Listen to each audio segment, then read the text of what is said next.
and I really appreciate all of you all to come. I know it's so jam packed as a schedule. Midweek, we all are like caught up with our schedules, but yeah, let's get going. And so I always believe that it's a journey, and this is always a learning process. Learning never stops for any one of us. And I appreciate the fact that all of you all have just showed up just to learn something new, because I learn so much from everyone that I interact with, all the parents especially. So we'll keep the forum open to questions, and always feel free to use the chat box. The team will get back to me with any queries.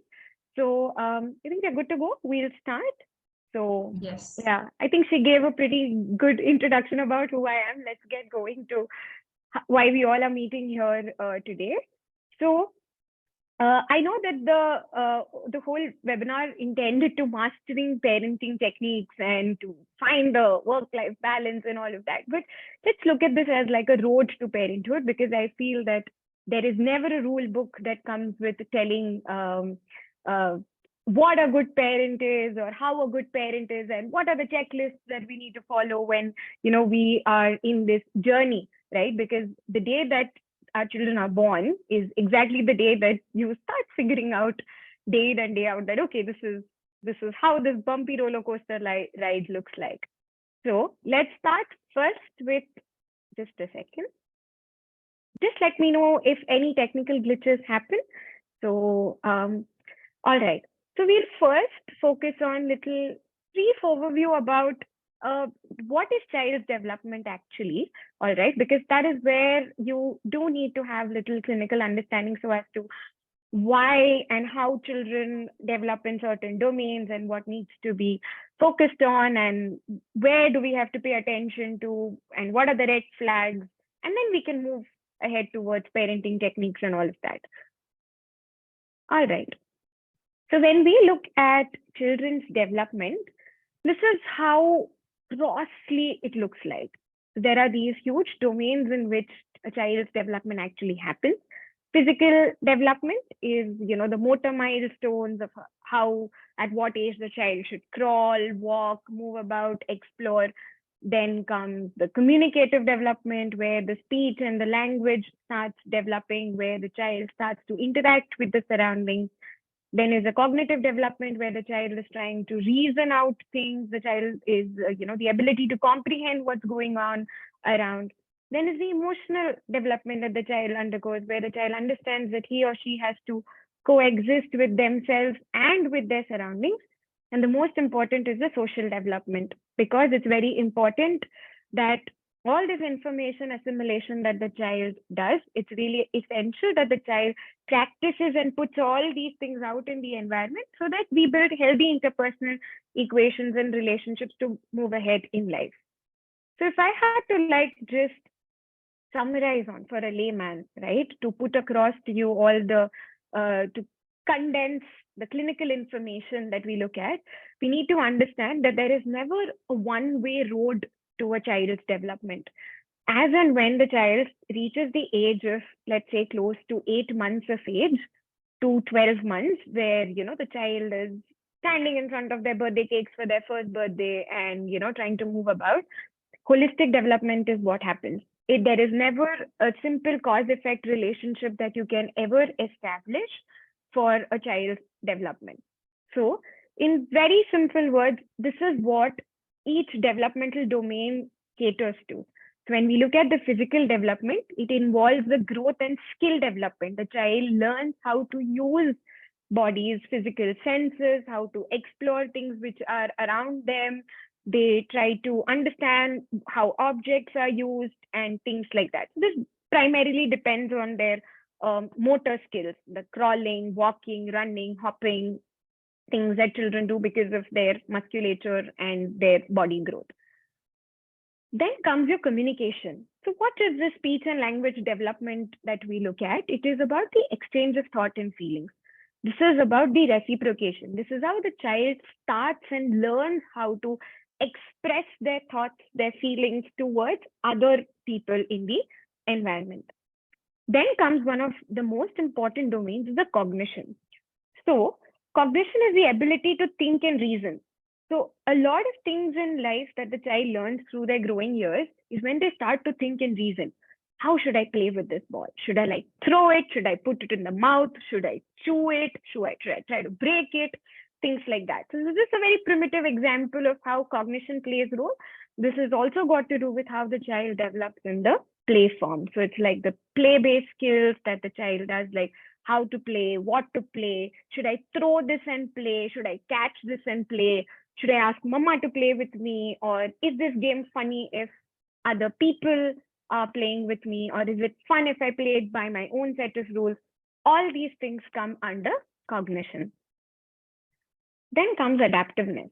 So adaptiveness may look like a very broad umbrella term in terms of development, but it is about the ability of being aware and oriented about own environment. So it's about these simple things that the child learns: how to deal with accidents, how to be careful in the surroundings, how to learn from experiences, what is funny to me, what brings pleasure to me, what brings punishment to me, what is fun, what is not, what was a good experience, what was not. All this is adaptiveness. This is how the child gets aware about the ecosystem in which the child is growing up. The child gets more and more aware that he is not the only one in the surrounding. There are other people who also play a role in the day-to-day life. Then comes the social emotional regulation, that is about how do we coexist with ourselves and others. So in this domain is where all these other developmental domains, your social, emotional, physical, all communication, all these things come together, because that's how we regulate ourselves and we behave according to how these environment, what the situation demands, what the play demands, what mama expects out of me, what daddy expects out of me, and things like that. So this awareness about what are my likes and dislikes and what are my parents expecting out of me, this regulation is what is taken care of in this developmental domain. Moving ahead, with the pandemic on our heads in the last 3 years, it's 3 years to us having this, the new normal. I think the reason I introduced this slide pretty early in this conversation that we all are having is because that as the pandemic was tough for all of us, it has been extremely tough for children. Right now, you and me had a lot of opportunities to calibrate our normal. We had a lot of opportunities to tweak our stereotypes and see what works in our favors, so that our work front is not, you know, is compromised. Children did not get this opportunity, especially all the pandemic children, the ones who were essentially of the age group of 2.5 years, which is very important when they have to be out there in the social environment, um, where they learn. Children learn a lot of things once they go to their play school. When they go out in the park, they meet their peers, because all of us out here, right? We've learned so many things from school, from our park, from our friends that was not taught to us at home. Home is definitely the first place where we start learning things, but the outside world, the whole perspective towards how do I have to react and respond to certain situations is something that we learn always in our social environment, and that was completely cut off. I'm sure a lot of parents out here would know that there was a lot of screen time dependency that we all had. Children learned a lot of things from us because we were glued to the screens. They thought that that's how we got to learn things. I'm sure a lot of parents out here, you can use the chat box to let me know. They must have learned all their nursery rhymes and Coco Melon and all these things from YouTube. And a lot of things parents do not even have time to teach, but the children picked it up from the phone, from the devices that they had. So I would like to list out some of the common red flags that, me and my team have been seeing, and that has accelerated in the past, 2 years to be precise. So if, of course, if you all can see the screen, I would still like to elaborate a little on. So if you notice that your child is not looking at your facial expression, not looking at other people's facial expressions, is not giving you proper eye contact, and essentially was doing certain skills and then is losing them, is not participating in activities which brought him or her pleasure or fun, and is now not now engaging in them, they are facing an inability to follow basic instructions like, get me this, can you try to play like this, can you get mama this from the room, to searching and finding it difficult to search.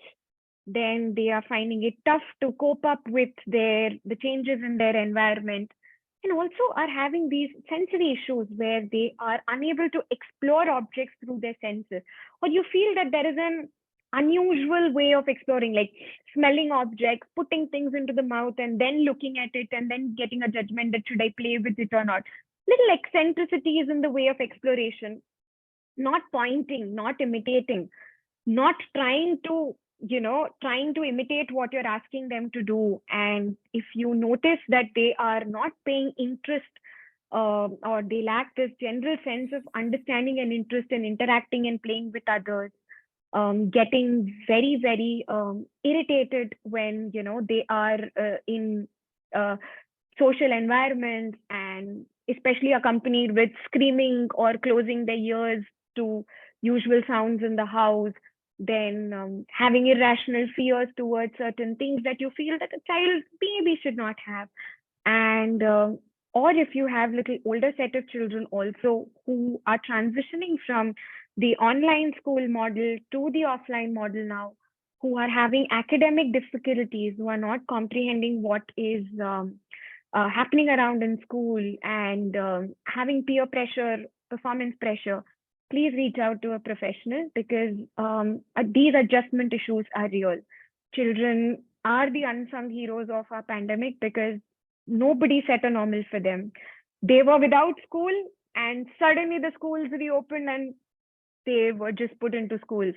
So if you are a parent out here who has these are the most important red flags on the screen, which I have written. If you have a child, regardless of the age group that they are into, and if you are facing any difficulties in these domains, please reach out to a professional. Of course, we will be letting you know about Daffodil Health also, how y'all can reach out to us.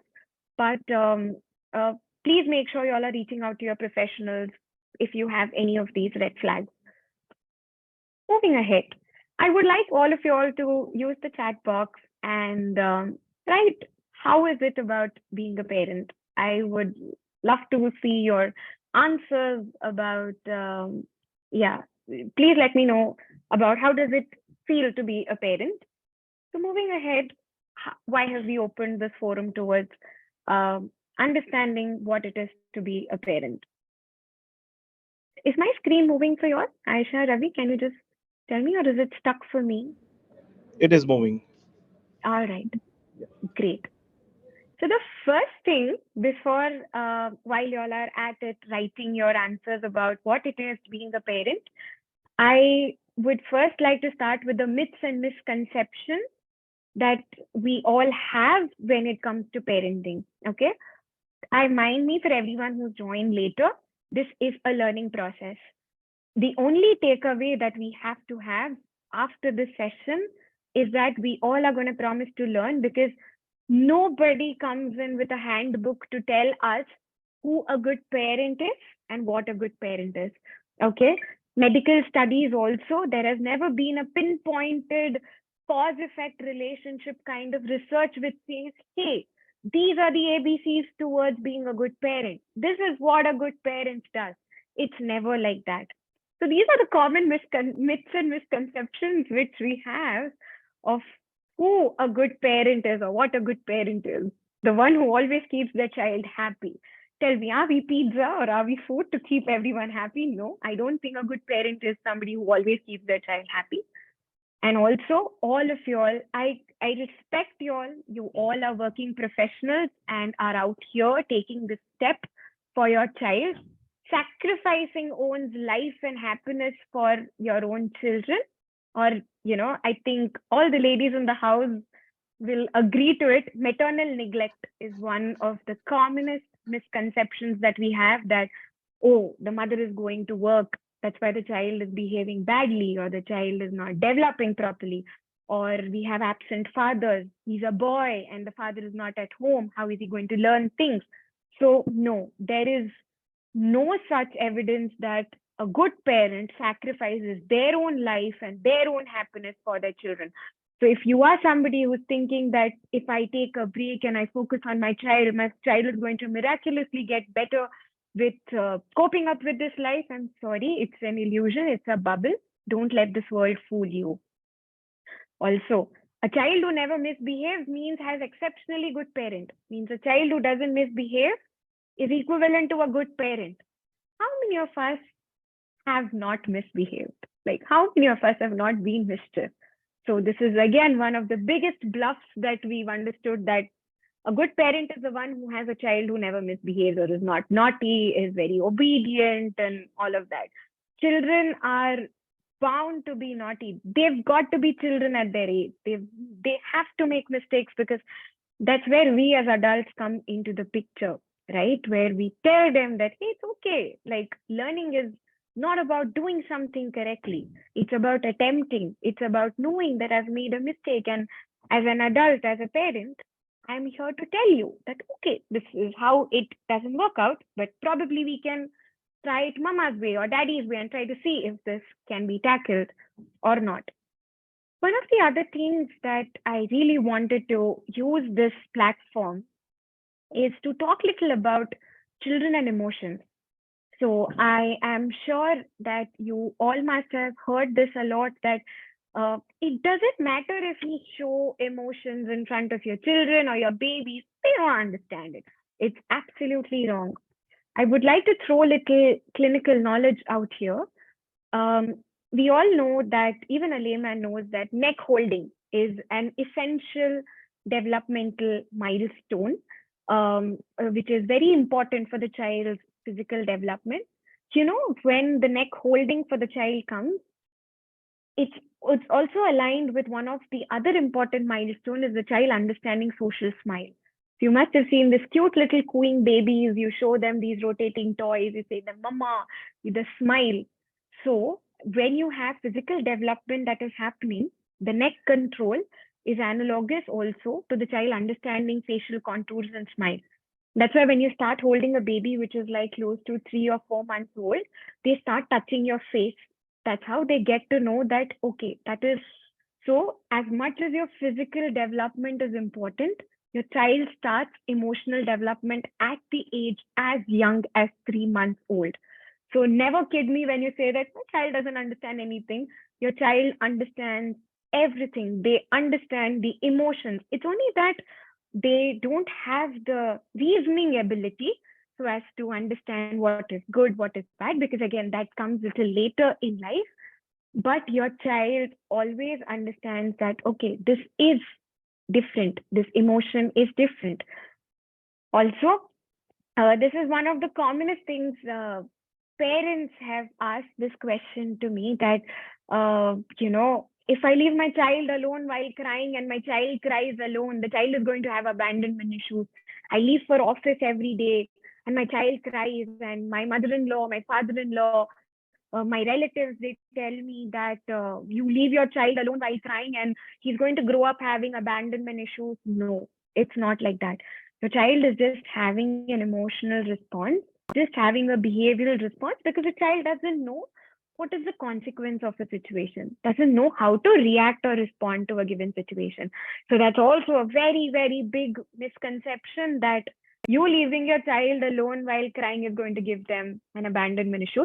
Please again use the chat box to know about, I want to know about any other myths and vaguest misconceptions that you all have heard about parenting.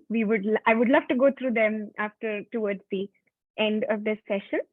Um, Moving ahead, I would like to use this opportunity to understand little about behaviors. What are behaviors, and how are behaviors formed? Um, Aisha, is it possible that we can have one or two hands raised? I just want to know from the crowd, what do they feel about behaviors? Can that be done? Can we have somebody Yes, yes, speaking? absolutely. Yeah, I would like to, You can raise the hands and anyone, yeah, yeah, in case anybody can unmute and please speak. yeah, anyone who wants to attempt, and just let me know. I want to know from the crowd, what do you think? What are behaviors? There are three questions for you all. Can we please use this as an interactive session? I don't like to be the only one speaking. So anyone in the audience who would like to raise hand and go ahead with what are behaviors? Um, Behaviors is kind of a range of actions or mannerism, if I'm not wrong for that matter. Can I know your name, sir? Also, fitness. Fitness. Yeah. So do you have a child of your own? Absolutely. I have 2 years old age. Okay. Okay, great. I really appreciate you. Anyone else who would like to just give it a try so as to what do they think behaviors are? Yeah, sure. Hi, this is Shikha. Any ways or maybe a response from a child for in any particular situation or circumstance is a behavior. Maybe when you ask something, the way he or she responds is a behavior. The way Mm-hmm. he tries to or she tries to convince you is a behavior, and the way they express is eventually a behavior. So their behavior is a very wide term that we are talking about over here. Absolutely. It's bang on correct. So if I appreciate it, ma'am. Ma'am, do you have a child of your own? Shikha, ma'am? Hi, am I audible? Yeah, you are. Do you have a kid of your own? Yes, I have a 5 years old son. Okay. Very well put. And like, really appreciate it. So, exactly. Behaviors are something that you can't be born with. Okay. So, uh, there are two things. So, you are born with something which is called as mental process. Mental processes are the ability to think, the ability to memorize, the ability to associate, the psyche that we say, the ability to reason, think, associate, join the dots is the kind of thing, right? Those are mental processes. We are born with that. Behaviors, on the other hand, are something that we acquire. It is like ma'am said, it's an observable entity. You can't be born with a behavioral problem. Behaviors, if I had to say in a nutshell, is exactly how people have spoken to you, have reacted or responded in front of you, and you think maybe that's the way I also need to put it across. If I, like ma'am said, if I have to convey or put across my thoughts or feeling to the other person. So they are exactly what behaviors are. Anyone wants to take a guess so as to how these behaviors are formed? So I did speak little about it, but still, I would love to have parents use this forum to just voice out. How are these behaviors formed? What do you all think with your experience that these behaviors are formed? Anyone would like to go ahead? So I just wanted to try. I think Absolutely. my behavior is formed after watching things around us. Like when a child is born, it is acquired basically. So Absolutely true. and entities, whoever, I mean, the any relations, father, mother, grandmother, in fact, even animals behave before the child. Child acquires few things and then tries to imitate and replicate in certain situations. So, Absolutely. So, ma'am used a very correct word, and the word is acquired. So, the whole branch of behavioral therapy or behavioral psychology believes that behaviors can be learned and unlearned. Something that can be learned or unlearned or relearned comes from this very important concept, which is said that acquired, like ma'am said. The child has to see it somewhere, has to. The child cannot form behaviors on their own. We say this as a consequence and effect. You must have seen that sometimes your child pushes you to a limit to just get a reaction out of you. You know what they are doing? It is very essential for their behavioral and emotional development. They are seeing what till what limits can I push? What is the consequence of my reaction or a response, and what is the effect that it has. The effect can be either mama being lenient with me, or the effect can be mama giving one to me. So that's how they do. So the word exactly that we have to latch on is acquired. The child has this, tries to establish a effect and a consequence. If I do this, I want to see what will happen. If I break this, the child will just look at you. The child will run in the mall. He knows he wants to explore, but he'll keep looking at you because he wants to see. He wants to see what is the consequence of this response that he's doing. And that is what helps him. Okay, I did this at this point of time. Mama behaved in this way. So probably I can do this in a similar manner, that mama is not going to hit me because she did not hit me in the previous situation. So these are how behaviors are actually formed. And like ma'am said, the child has to observe these things enough. Your child is smarter than you think he or she to be. They are very aware about how you deal with situations. If you are somebody who raises their hands while talking, uses gesture, there is a good chance the child feels that, okay, if I do this, I think I can put across my word, or I can show authority to people. So this is a classic, ma'am said it very rightly, that yes, these are how behaviors are formed. I want two parents to tell me what they feel problematic behaviors are. So yeah, anyone who would like to go ahead? Hi, this is Sushma. Hi. So I'm parent of two. One is 3.5 and one is 1.5. Oh, Yeah. great. So I have, I think few things children, they develop. And for me, my 3.5 actually asked for both of them are boys. Okay. Mhm. So the first one behaves like, when there's no one and only me, then he knows if he cries, he shouts, I'm going to give him. Mm. So this is something he has learned over the time. Mm. And when he cries and he's going very loud, you can't do anything. At the end, you Absolutely. actually have to give him. So he did Absolutely. this sometime in the market with me, and he sat down on the floor and he was like, no, I want it right now. Yeah, yeah. I think And this this is is one of being learned by the second one. correct, correct. So this is exactly, ma'am, what I was pointing out on the consequence and the effect. So the child has seen that if I do this, I can acquire this. So he feels Exactly. that he can use this pattern. This is what parents in layman terms call it as tantrums. My child throws tantrums when he wants to just, but actually it's about putting across the word. Like he wants to just put across the feeling. The child does not want to use the intensity. He wants something, but he doesn't know how to put it across, like express that need to you. And somewhere he did that, crying, falling, rolling on the floor, and he realized, Acha, I do this, she's going to give that to me. And now the child feels that, okay, this theory is applicable to all the situations in the day-to-day life, and that's how they get going. So this is exactly where is, correct. This is a great example for a problematic behavior. Anyone else, before I say about what actually problematic behaviors are, anyone else who would like to use the forum to just express their view on a problematic behavior? This is Nikhil here. Hi. Yeah. Yeah, good evening. So I am a parent of 3 years old son. Mhm. So what I understand the problematic behavior is sometimes when I take him to the park in the evening time, or even to the any sort of play area and all. So when we come back, so he starts crying or behaving in a very rude way, like I want to, I can play for some more time.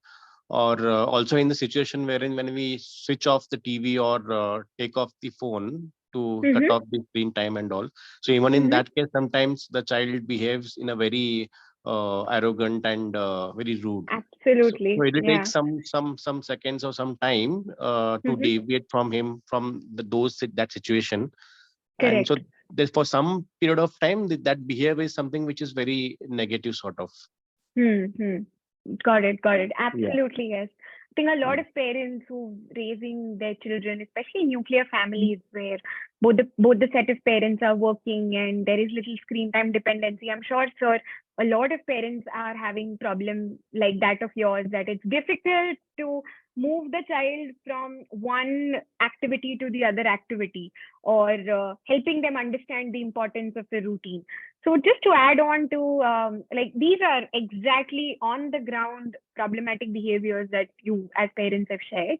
Little from my point of view, to condense what problematic behaviors are. Problematic behaviors are anything that doesn't let the child use their potential to the fullest. So this can be about certain set of learning that the child has acquired, like ma'am mentioned, that is not letting the child learn, or that is not letting the child optimize the day or get going with the routine, as problematic. Also, sometimes these problematic behaviors, when the child is unable to regulate themselves, calm themselves down, in the most simplest words, these often tend to become destructive in nature.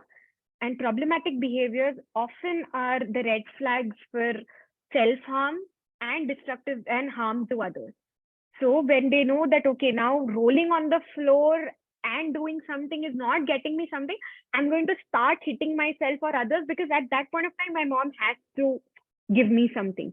So if I had to explain in a nutshell what problematic behaviors are, anything that has the potential to cause harm to the child or to the surroundings around, or to the people who are with them, and that does not let the child engage meaningfully in home, in school, with the peer group, is a problematic behavior. Anything that hampers the learning of the child, doesn't let the child gets stuck in that loop. I want this, and if I don't get this, I'm not going to move ahead.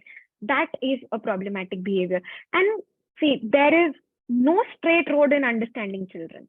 Okay, it's a journey we all take as adults, because they are a blank canvas. So at times when we have parents who say that this is a behavior, this is a tantrum, Divya, what should I do about this? I ask a lot of questions to parents. Ma'am, how are you in a meeting? How do you handle crisis in front of your child? When you and sir have a conversation or an argument, how do things roll in the house? How do fights or discussions happen around? Because the problem lies there. The child sees, how do you resolve issues? How do you resolve crisis? How do you resolve problems? The child feels that, okay, this is how mama, papa do. I got to do it in the same way. So a lot of times when we look at children's tantrums, we've got to look at our surroundings first. So a lot of our answers are out there. The child will always learn from the surroundings. He cannot make these stories in the head. So that's one thing. Now moving ahead to, yeah, anyone wanted to say something? Yeah, ma'am. I have a question in the same scenario. I'm Sneha from Kanpur, UP. See, I have got a 3-year-old kid. Are you audible? Am I audible? Yeah. So I said in this kind of scenario, when I move my child from screen time or maybe watching TV, he's okay. When I say this is the time, you should stop and go for study, he's okay. But when he realizes his grandparents are around, he runs to them because he knows they will not stop him. Correct. So at this scenario, what is the suggestion for parents, how they should Absolutely. Yeah. So I think that is the most important half of the whole parenting styles that I would like to touch on. And I hope specifically is the concept. See, because a suggestion will just help you solve the problem at that point of time. But we've got to understand the most this is for all the parents out there, that you see your child doing something. When you reach out to a professional or to your friends or to anybody, don't look at a solution for that problem only. You've got to wait for 10 seconds and ask yourself, why is my child doing what he's doing? What is the need that the child has that he has to take this measure? The answer lies there. So, ma'am, I will try due course in the next half an hour that we have, or to get going with parenting styles and help you out with it. But there are two things that we have to, this is continuing back to what we are discussing. Parenting practices is what you all do at home to employ parenting. It's like what all you all do for parenting at home. Okay. And parenting styles that you all can see on the screen is actually the emotional climate and the environment where the parents actually try to raise their children. Okay. So late in the 1980s is where psychology could pinpoint out on these parenting styles. And a little about it is what I have tried to condense, because this is a topic that we can speak eons about and still it will never be enough, because again, it's a learning curve. So the whole parenting styles came from two main concepts, that is demandingness and responsiveness. How much do you demand or try to control your child, and how much do you emotionally respond and are sensitive towards your child? So that brought to 4 types of parenting styles. Please feel free to write in the chat box what kind of a parent you are. So the authoritarian, the first one that you all can see is the authoritarian, mode of parenting style, is somebody who is extremely focused on obedience, has very strict rule, it expects blind obedience. You should do it in this way. High expectations from the child. You need to do this. This is the time you need to come back home, means you need to do this. This is how you need to study. This is how you need to do. Those kind of parents, they are authoritarian in nature. Then the next is somebody which we call it as the authoritative kind of parenting. This is by far, as studies say, the most positive form of parenting that medical science has seen. So this involves a little democratic kind of thing, where you have warm rules, but clear rules. The boundary settings are very, very clear. And I think Kavya ma'am has raised a question. Ma'am, can I just complete this? And I will be taking a Q&A session towards the end. So I would like to complete this first and then answer all your queries. I'm sure you all do have valuable questions. So when we come to authoritative, which is the second one that you all can see, is by far the most valued and the most positive form of parenting that medical science has noted. So here, you value the independence. You as a parent are flexible. You understand that you focus more on the rights that your child does rather than focusing on the wrongs. You focus more on the journey rather than you focusing on just the performance. You prefer quality over quantity.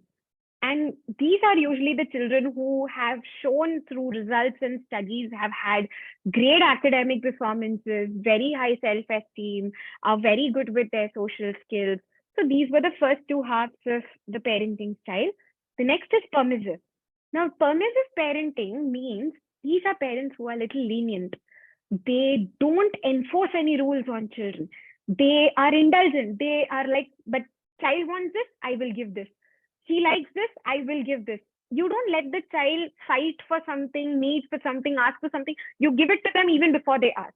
So it will be just be like, kids are kids. They are going to do this way. If I tell them, if I teach them, it's not going to matter because they are going to do things their way. That's permissive parenting.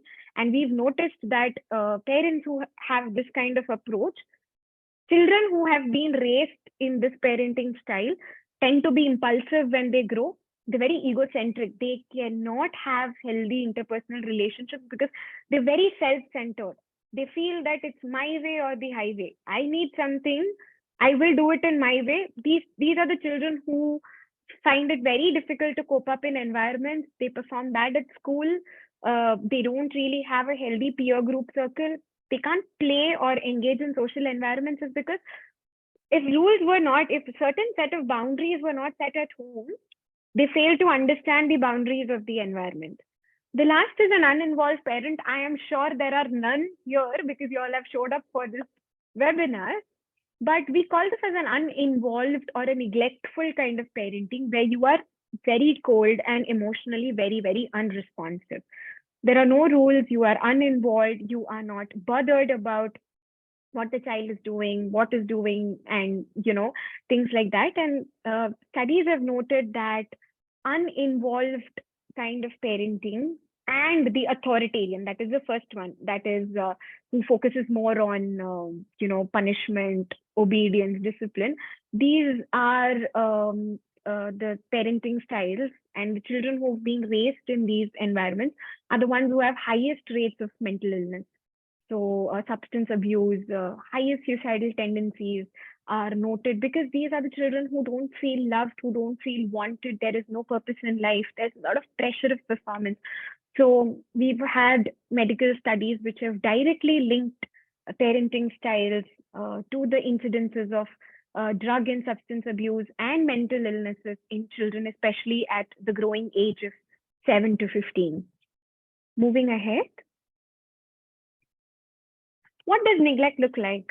So it's about ignoring a child's emotional expression. It's about isolating the child, focusing more on telling them how to do something rather than looking at what the child wants to do, and compensating sometimes monetarily. You can't give them time, but you just buy them something and give it to them. That's not how parenting works. You cannot compensate for somebody's time. So, an inadequate supervision, not paying attention to what your child views on the screen, what does the way your child talks in a social environment, the way your child behaves in front of 10 different people, and also about correcting.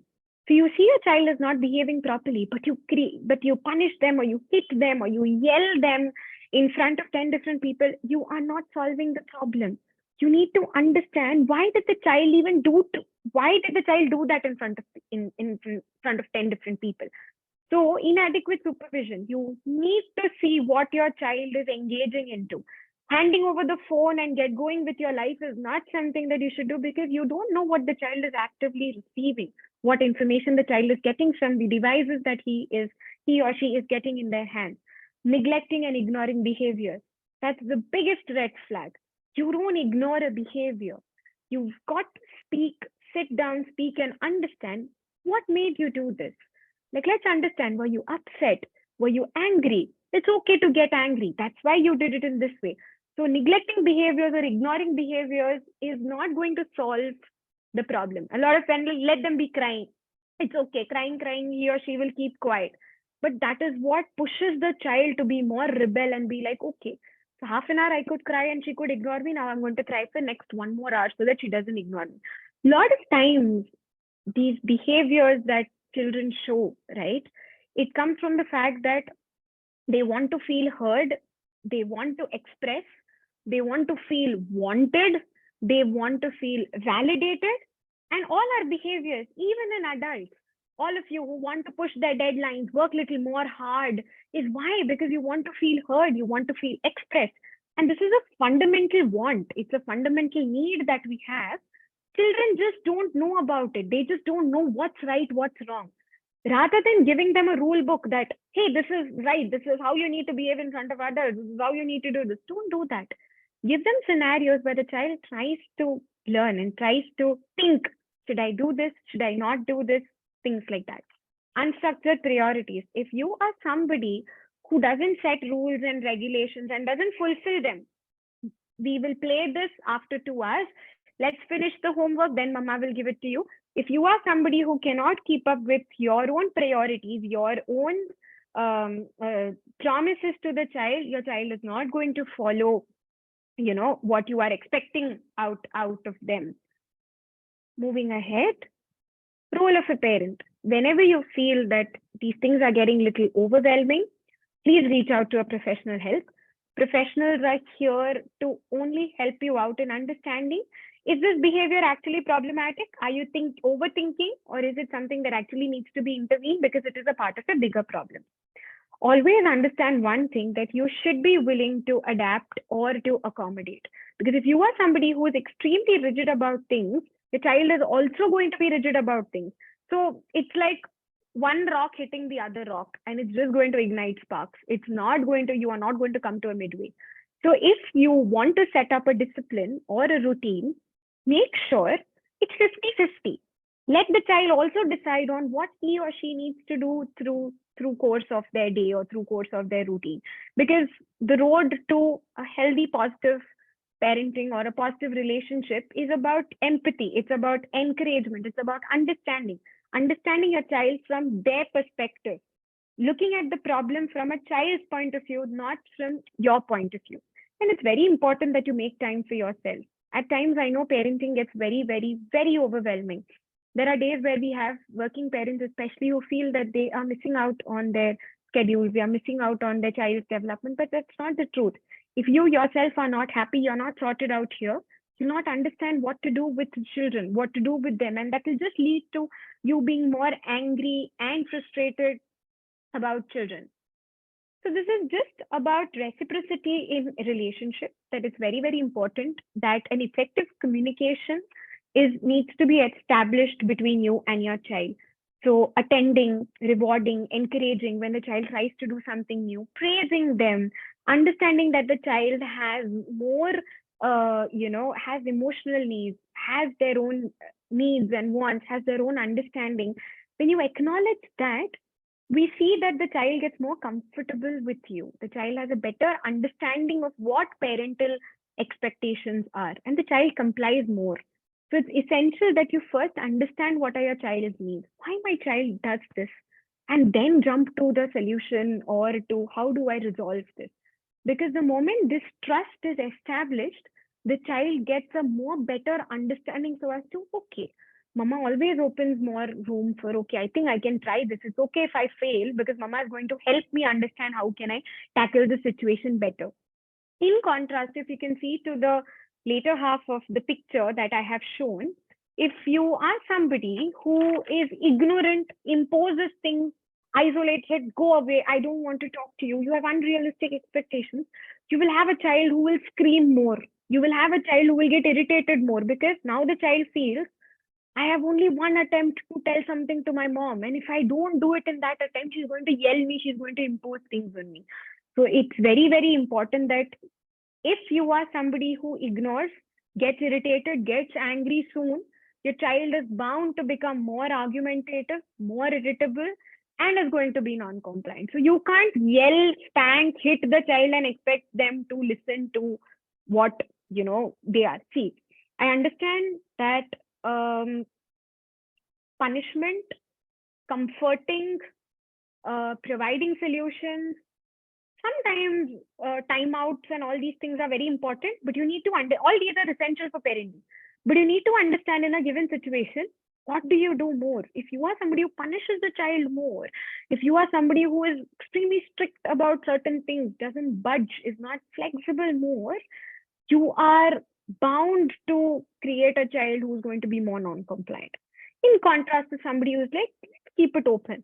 Mama thinks this can be done in this way. What do you think about it? Okay, I would like to try how you are doing. If you cannot be a partner with your child is not going to listen to what you are expecting out of them. So authoritative parenting, like the one that I was saying, is somewhere where you are more about being supportive, responsive, nurturing, where you set firm limits. It's like 7 o'clock, screens are off. Mama will also shut the screen off. And it's not telling them, Mama needs to do the work. That's why Mama is on the screen. Tomorrow you will get half an hour more of screen time. Setting boundaries and limits to children is very, very important. Telling them, helping them to anticipate better that, okay, like Sir said that there was a problem, right? That we take him to the park and sometimes he comes and then he just cries because child has no time concept. The child doesn't know that, okay, half an hour of my day is going to be like, okay, Papa is going to take me out to play. More about doesn't know when something starts and something's end. The child feels that can continue doing the same thing all over again. So it's always help your child to anticipate things. It's like, Mama is going to take you out for an hour to play. I'm going to give you a tab for 15 minutes and then we are going to get back to doing our homework. Always set firm limits and boundaries and don't change on your words. It's very, very important. And explaining them rules and regulations by discussion and by reasoning. Help them understand where they are coming from, understand why they are angry. Let them feel these emotions and be like, I understand you are angry, but hitting is not the solution to it. Let's see what we can do.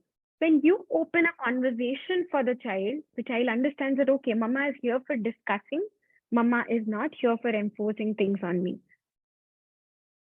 There are no shortcuts to parenting. You have to be present. You cannot compensate for the quality time that we spend with our children. So it's all about firstly understanding how are we as parents. That's the first step that we start, and then move ahead towards conversations and understanding children. First, so that's why I know that the whole webinar was to understand about techniques, but I wanted more of you all to reflect on how do you identify yourself as parents? What kind of a parent are you? How much do you demand from the parent? How much are you that you demand from your child? And in return, how much do you respond to your child? If you are somebody who demands more and you can respond more also, you are on the correct track. But if you are somebody who demands more, but is responding really, really less, then your child is not going to comply with you. You are going to have a tough time dealing with children because they have their own minds, the ability to reason. It's only going to create a lot of pressure and a distance between you all. So key words to take away from this discussion is demandingness and the responsiveness. Liberties given are liberties taken. If you are somebody who allows your child to do a lot of things, you have all the rights to emphasize on rules and limits to certain things, because you let the child be a child as well as tell them what is important and what is not. Also, coming towards the end of this discussion that we are having, these are the professionals who help the child. Like I mentioned about all the red flags that these children may have during their growing years. So these are just a bunch of professionals who actually help you understand your child better. So parents, of course, they are the eyes and ears towards what's happening with the child and the child's development. You have the speech therapist who actually helps you out with understanding if your child has any speech and communication delay. Your occupational therapist helps you in understanding that is my child developmentally coming up on the ladder correctly or not, because all ages have particular skills that need to be achieved. The special educator is the one who helps you out with any academic difficulties, because the pandemic has been extremely tough in children coping up with their academic necessities. So you can reach out to a special educator whenever you feel that I think my child is lagging little in education. A psychologist helps the child and the parent entangle emotions and deal with the whole journey of life. A pediatrician, of course, helps you clinically be updated about is your child well bodily or not. So this is just a very simple representation of why a professional is important when it comes to sometimes understanding behaviors or XYZ in children, because the love of a parent meets the knowledge of the professional. The expectation of the parent, the professional just gives you a reality check that, hey, this is what is doable and this is what is not. The concerns of a parent is the clarity that a professional gives you. The care that a parent has is the guidance that a professional gives you. So at any given point of time, you feel there are minor hiccups in this whole journey of parenting where you don't know what to do. You as parents need not have everything figured out. It's a new road. It's very different. All children are different. Always seek out for help whenever you feel you're stuck. Always remember that professionals are here, not because you don't reach out to a professional because there's some problem or there's some diagnosis or there's some medical issue behind it. They reach out to them is for these points. They give you clarity. They help you channelize this love, care, concern so that you and your child can be on track. And it's also about understanding what are the end goals of your child. Like, of course, they should be aware about hazards. They should be aware about accidents. They should come and tell you if something has happened to them. If you don't have that rapport with them, where the child cannot come and communicate with you for their needs, how is he or she going to come and tell you if something wrong happens in their environment? So make sure that you have realistic end goals for your child. To be creative, to be independent, to be functionally independent, to be their individual, to believe in themselves, to be confident children is what ideally should be your end goals for your children. A little about what we do at Daffodil Health.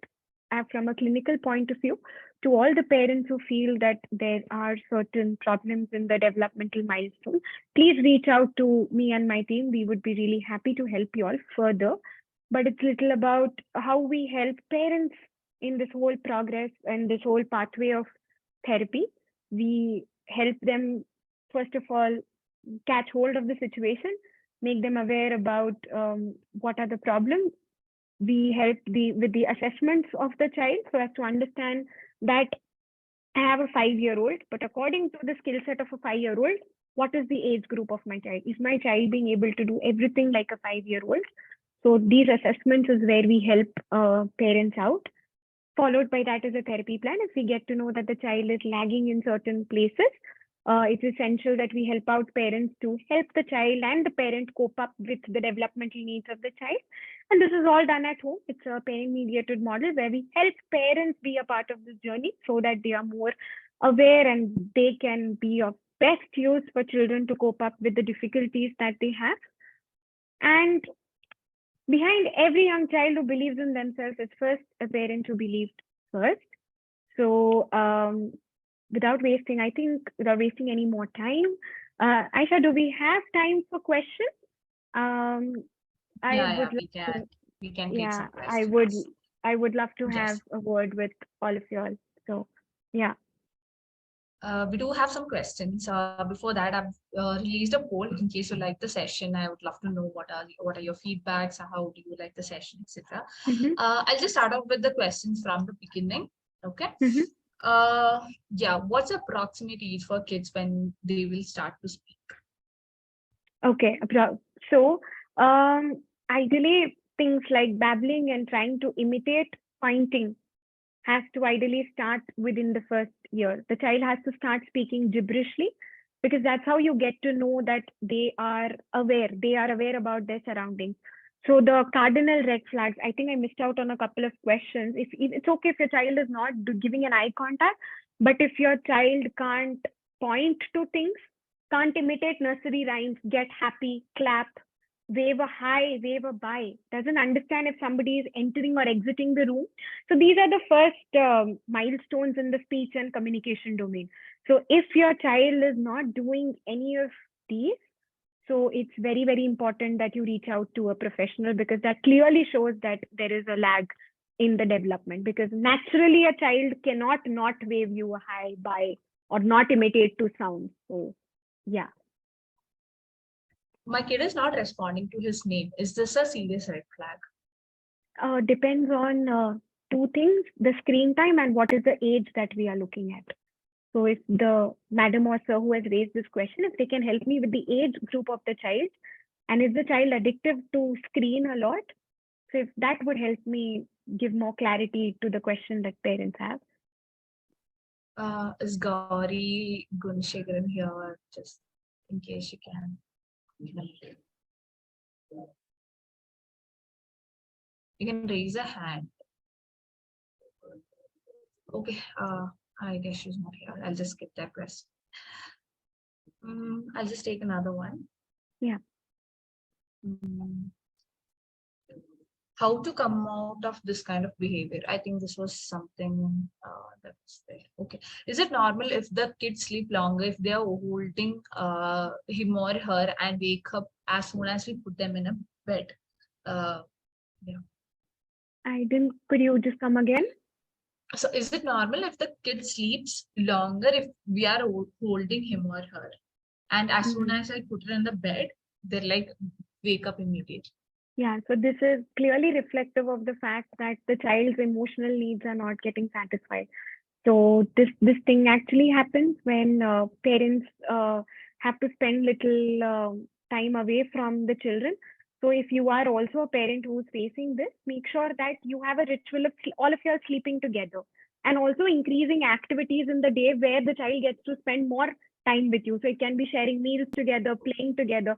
So this is reflective of an emotional need. The child feels emotionally secured when they are sleeping next to you. So if you are a parent who's facing this problem, first increase the number of activities that you all do together.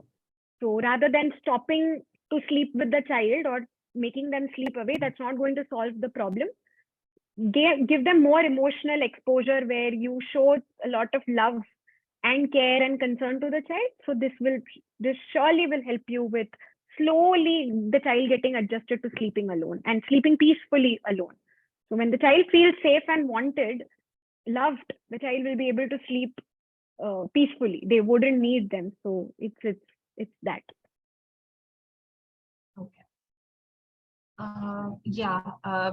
One of the problematic behavior I see in my son is that when I trying to explain certain good things to him, he will follow a couple of days, but after that he doesn't. Like, it's normal after that. Okay. So this is something most of our parents tell this thing to us. It's because maybe the child has not understood the concept. So we have to create a conducive environment where some equality, let's say a positive point that you're trying to teach the child, you have to give them multiple iterations and examples through the day where the child naturally takes these decisions. So when it comes naturally to the child to take this decision, they fall out less of this practice. Rather than telling them that this is how this needs to be done, they are going to fall out of that practice. But if the environment itself is conducive, where the child can take these active steps, they can follow the path or the instructions that you've told, it gets more organic for them to follow through, because children in that age, they don't like being told what to do.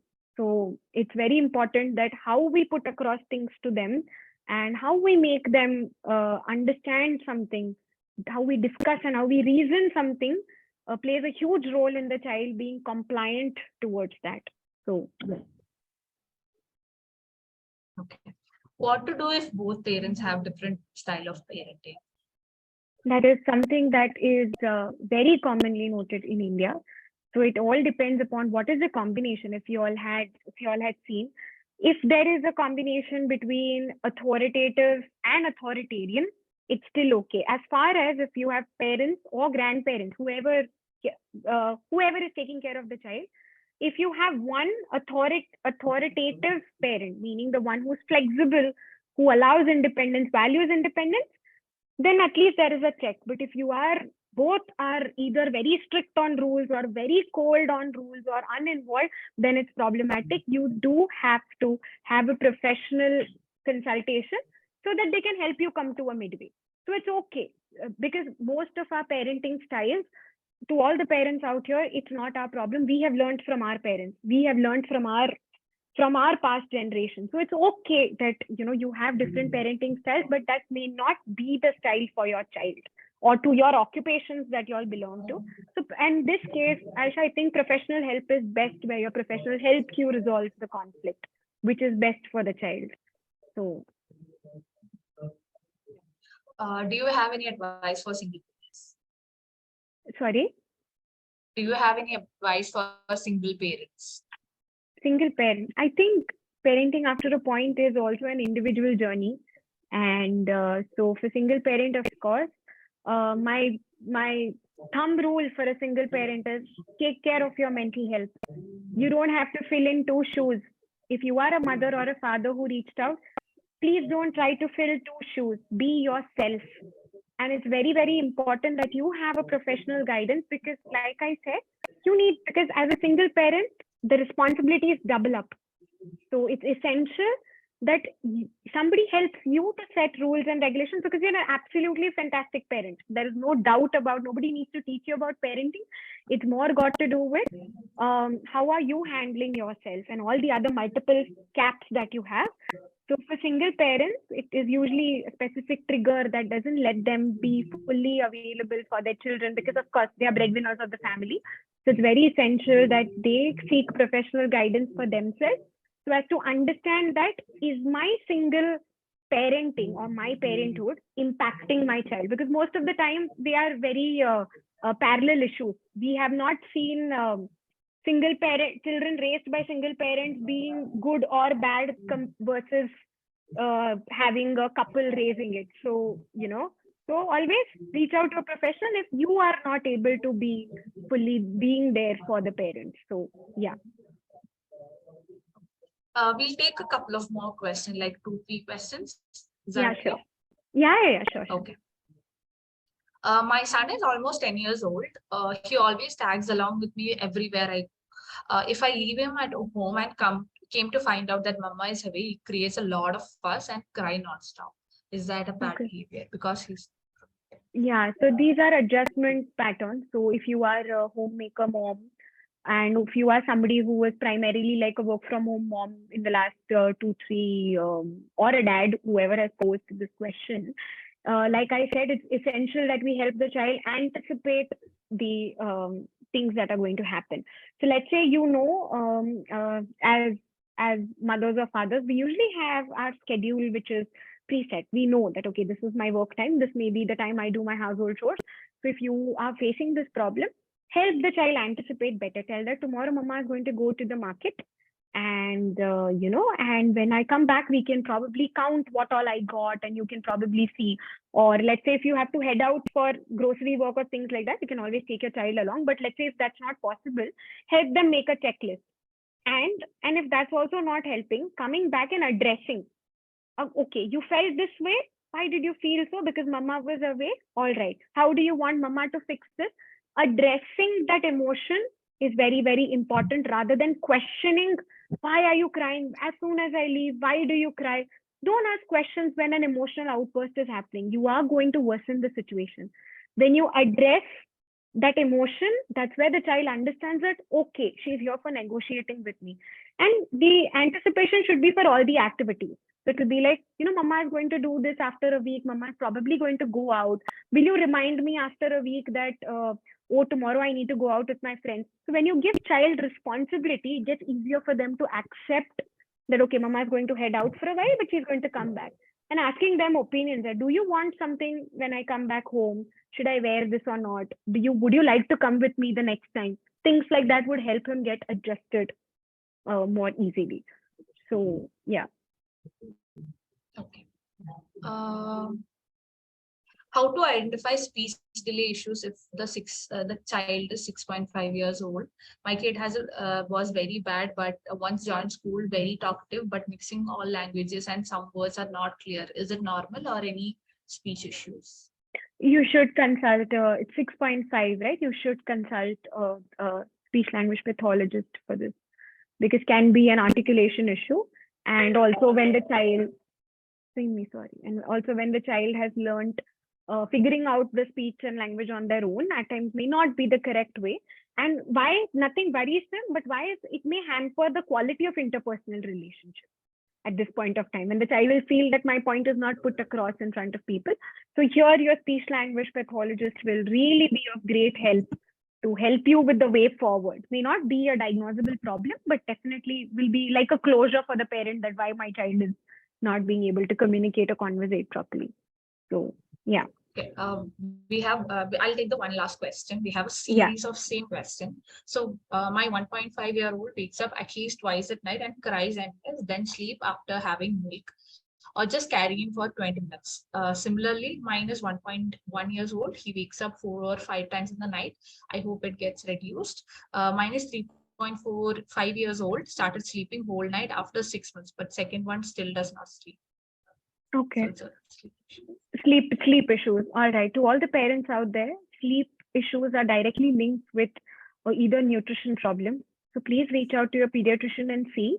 And especially for younger ones who, so the way forward for this is how much is the nutrition quotient of the child?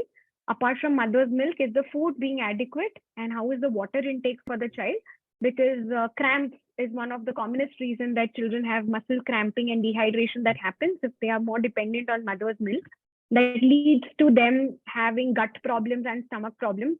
So always see that is the nutrition intact for the child.